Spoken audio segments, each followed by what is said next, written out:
আসসালামু আলাইকুম, আমি আব্দুল্লাহ নাহিয়ান। আজকের ক্লাসে সবাইকে স্বাগত জানাচ্ছি। তো আজকের ক্লাসে আমরা পোস্টের ডিলিট নিয়ে আলোচনা করব, যে আমরা একটা পোস্ট কীভাবে ডিলিট করতে পারি। তো ডিলিটের আগে আমাদের একটা বিষয় দেখতে হবে, আমরা শুধু পোস্টের ডিলিট না, আমাদের কিন্তু পোস্টের ইমেজ, তারপরে ক্যাটাগরি সব কিছু কিন্তু একসাথে ডিলিট করতে হবে। তো এখন থেকে দেখে আমরা আমাদের ডাটাবেজে যাই, যে খেয়াল করুন আমরা কিন্তু প্রতি পোস্টের কাউন্ট রাখছি, যে এই মানে ক্যাটাগরি আন্ডারে কয়টা পোস্ট আছে। আবার যদি আমরা ইয়াতে যাই, খেয়াল করেন এই যে কোডিং, ট্রাভেল, ফুড, মানে কিন্তু বলা আছে এটা যে কোনটি আন্ডারে কি আছে না আছে। তো এখন যখন আমরা পোস্ট ডিলিট করব তখন কিন্তু এখানে একটা মাইনাস হইতে হবে যাতে এটা ব্যালেন্স হয় এটা। তো আমরা সব কিছু করবো, তো চলুন চলে কোডে। তো যাওয়ার পরে আমরা এখানে কি দিয়েছিলাম, আইডি দিয়েছিলাম, কিন্তু আমাদের আইডি না, এটা হবে পোস্টের আইডি দিতে হবে, এখানে নিলাম। ওকে, আর এখানে আমরা আরেকটা জিনিস পাস করবো, ক্যাটাগরিটা পাস করবো। তো ক্যাটাগরিতে কি আছে আমাদের, যদি আমি পোস্টে যাই, এখন এই যে পোস্টের ক্যাটাগরির যে নাম্বারটা ওইটা আমাদের পাস করতে হবে, কারণ যেহেতু আমরা পোস্টটা মানে ক্যাটাগরি ডিলিট করবো এখানে। তাইলে এখানে কি লিখবো, পিএইচপি পিএইচপি শুরু আর শেষ ইকো র, তার মধ্যে কি আছে আমাদের ক্যাটাগরিটা, ক্যাটাগরি। আর এখানে কি দেওয়া আছে, অন ক্লিক রিটার্ন কনফার্ম। এটা আমরা ইউজার বা ক্যাটাগরি করছিলাম, যে ইউজার যদি ডিলিট করতে চাই এটা ওয়ার্নিং শো করবে যে আর ইউ শিওর কিনা, যদি সে কনফার্ম করে তাহলে ডিলিট হবে, এইটা বোঝানো হয়েছে। তো যখন পেজটা রিফ্রেশ দিই, তো খেয়াল করেন যখন ডিলিট হবে কার্সর রাখি, খেয়াল করে এখানে কি আসছে। আচ্ছা, আমি এখানে আরেকটা কাজ করে দিই, কিছুটা লিখে দিই যাতে বুঝতে সুবিধা হয়, যেটা কি আইডি, এটা ক্যাটের আইডি, মানে ক্যাটাগরির আইডি, তাহলে ইউজার সহজে বুঝতে পারবে। বুঝতে এই যে তাতে কি ক্যাট আইডি 5। আচ্ছা, 5 কেন আসছে আমাদের, আচ্ছা আমরা ইকুয়াল টু দিছি না, ইকুয়াল দিতে হবে, মানে এটা লেখা সৌন্দর্য আর কি, যেমন ক্যাট আইডিগুলো 5। ওকে, আর আমাদের পোস্টের আইডি 10। ওকে, বা চাইলে আমরা একটু সুন্দরভাবে লিখতে পারি এখানে, যেহেতু আমরা এখানে কি লিখছি পোস্ট আইডি, তা আমরা আইডিটা লিখতে পারি এখানে ইয়াটা। আচ্ছা তাও সমস্যা নাই, এটা আপাতত। এখন ডিলেটে ক্লিক করলে একটা ওয়ার্নিং দেখাবে, আর কি আসবে, এই যে আমাদের পেজে নিয়ে যাবে। তো পেজের নামটা কি হবে, delete dot post dot PHP. তা আমরা একটা ফাইল ক্রিয়েট করি এই নামে, ডিলেট ডট পিএইচপি নামে। ওকে, তাহলে আমরা এখানে চলে আসলাম। ওকে, ফাইন। তো প্রথমে কি লাগবে, আমাদের ডাটাবেজে কানেকশন দেওয়া লাগবে। ডাটাবেজে কানেকশন দেবে, এখানে কি লিখবো আমরা, ইনক্লুড কি আছে আমাদের আইএনসি ফোল্ডার, তার মধ্যে config.php। এখন আমাদের এই যে দুইটা ভেরিয়েবল মানে ভ্যালুগুলো আমরা পাস করতে হবে, একটা কি আছে পোস্টের আইডি আর আছে ক্যাটাগরির আইডি।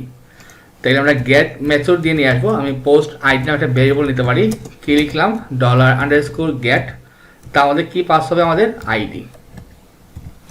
তারপর কি আছে আমাদের ক্যাট আইডি, আমরা ক্যাট আইডি নিয়ে আসবো $_get, তার মধ্যে কি আছে আমাদের ক্যাট আন্ডারস্কোর আইডি। এখন আমরা সিম্পলি ডিলিট করব, তাহলে আমি একটা ভেরিয়েবল নিই del নামে, কি ডিলিট করব, ডিলিট ফ্রম পোস্ট। পোস্টের টেবিলটা আছে, তো টেবিলে কি মানে কি হবে, যার পোস্টের আইডি, আমরা পোস্ট আইডি নিয়ে আসবো। তাহলে কি হবে, হোয়ার কি লিখবো, হোয়ার পোস্ট আইডি ইকুয়াল টু কোনটা, এই যে আইডিটা আছে এইটা নিলাম। তো যেহেতু আমরা এখন আবার ক্যাটাগরিটা ডিলিট করবো, আমরা চাইলে এখানে একটা স্পেস লিখতে পারি। তো আমরা সুন্দর করার জন্য এখানে সেমিকোলন শেষ করলাম, তারপরে আবার সেমিকোলন, যেহেতু আমাদের মাল্টিপল করে আমরা মার্জ করতেছি এখানে, তাহলে del dot equal to merge করা দুইটা কোয়েরিকে কি লিখবো, আপডেট। এখন আমরা ক্যাটাগরি টেবিল থেকে আপডেট করবো, আপডেট ক্যাটাগরি সেট। এখন কি সেট হবে, খেয়াল করুন যখন একটা পোস্ট ডিলিট হবে তখন আমার পোস্ট কাউন্ট থেকে একটা করে নাম্বার ডিলিট হবে এখানে। তাইলে আমি যদি এখানে লিখি যে পোস্ট আন্ডারস্কোর কাউন্ট, এই টেবিল থেকে যে মানটা আছে ওইখান থেকে তুমি -1 করো, মানে 1 করে বাদ দাও। হোয়ার কোন জায়গায় হবে, হোয়ার কাকে সে ট্রিগার করবে, এই যে ক্যাট আইডি। এখন ক্যাট আইডি আমাদের কলামের নামটা ক্যাট আইডি ইকুয়াল টু কি হবে, ডলার, এই যে আমাদের ভেরিয়েবলটা, এইটা কপি করে আমরা বসাবো। ওকে, সেমিকোলন। ওকে, এখন আমরা এখানে স্পেস, আমি একটা স্পেস ধরুন যে রেজাল্ট নামে একটা ভেরিয়েবল নিলাম, কি লিখতে পারি, MySQLi মাল্টি কোয়েরি, যেহেতু আমরা এখন দুইটা কোয়েরি চালিয়েছি, মাল্টি কোয়েরি আমাদের হবে ফাংশনটা। তার মধ্যে প্রথম কি আমাদের ডাটাবেজে কানেকশন দিতে হবে, তারপরে আমাদের কি ভেরিয়েবলটা ডিলেট। আমরা আবার জাস্ট চেক করার জন্য ইফ কি দিতে পারি, রেজাল্ট যদি কাজ করে ইকো ডিলেটেড, আর এলস যদি না হয় তাহলে কি হবে, ইকো ফেইল্ড। ওকে, তো সব ঠিক থাকলে আমরা যদি এখন কিসে আসলাম, আমরা যদি পেজটা ব্যাক করি একটু,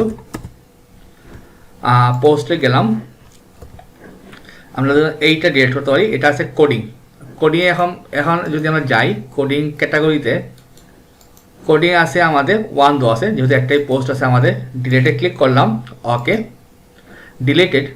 যদি পেজটা রিফ্রেশ দিই, এখন এখানে 0 চলে আসছে আমাদের, কারণ এই ক্যাটাগরিতে কোনো পোস্ট নাই। যদি আমি এইখানে পেজটা রিফ্রেশ দিই, আমাদের পোস্টটা চলে গেছে 10 নম্বর পোস্ট। যদি এখানে পেজটা রিফ্রেশ দিই, এখন 0 চলে আসছে, তার মানে আমার এটা কিন্তু প্রপারলি কাজ করলো এইটা। তো আমি যদি পেজটা রিফ্রেশ দিই, তো আমাদের এখানে ট্রেভেল কি আছে, ফুডের 2টা আছে, সেই ফুডটা মানে আগে দেখা ছিল। আচ্ছা, এই ট্রেভেল 2টা আছে। আমরা এক কাজ করি, আমরা একটা সেশন যোগ করে ফেলি, মানে সুন্দর একটা ফরম্যাট করে ফেলি, সেশন স্টার্ট। তো যদি আমি অন্যখানে নিয়ে আসি, আমি ডিলেট ইউজার এখানে আছে কিনা, এই যে সেশনটা, এইটা নিয়ে আসতে পারি। ডিলেট পোস্ট, তাহলে আমার এলসটা, আচ্ছা আমরা এলস কি, আচ্ছা এলস রাখতে পারি,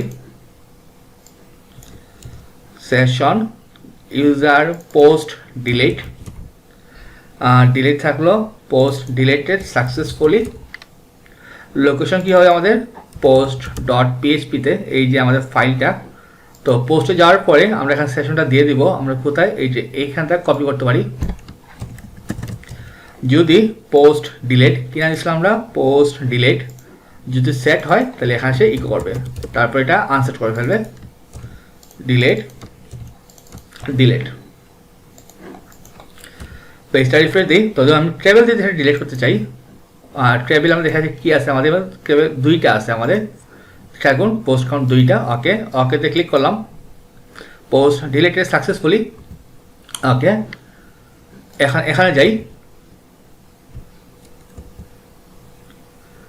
আমরা কোনটা ডিলিট করছিলাম এখান থেকে, আচ্ছা ট্রেভেল আর ফুড একটা। ওকে, আচ্ছা ফুড আমি এখানে দেখাচ্ছি কি অবস্থা আমাদের,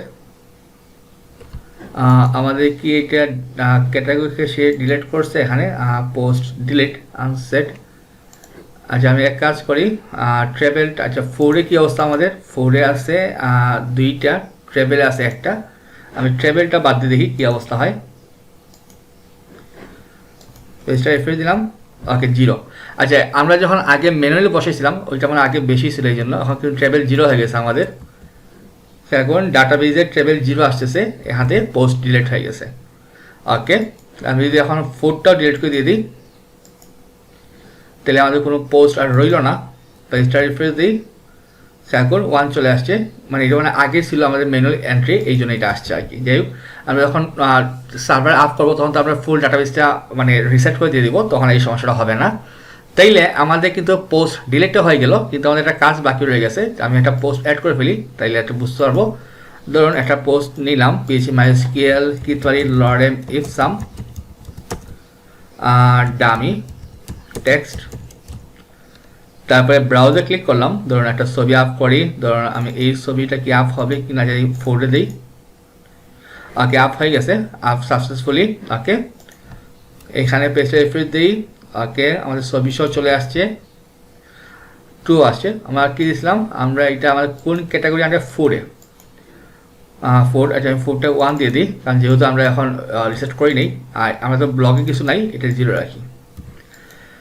এখন আমরা যখন ডিলিট করি তখন একটা সমস্যা কি হয় আমাদের, যে ইয়াটা সব কিছু ডিলিট হয় কিন্তু আমাদের কিন্তু ইমেজটা কিন্তু ডিলিট হয় না। তো আমরা ইমেজটা সহ ডিলিট করবো, ওইটা আমরা দেখবো আগামী ক্লাসে, যে পোস্ট ডিলিট হওয়ার সাথে সাথে আমাদের ইমেজটা এখান থেকে আনলিঙ্ক হয়ে ডিলিট হয়ে যাবে এইটা। তো আজকের ক্লাস এই পর্যন্তই। তো সবাই ভালো থাকবেন, আসসালামু আলাইকুম।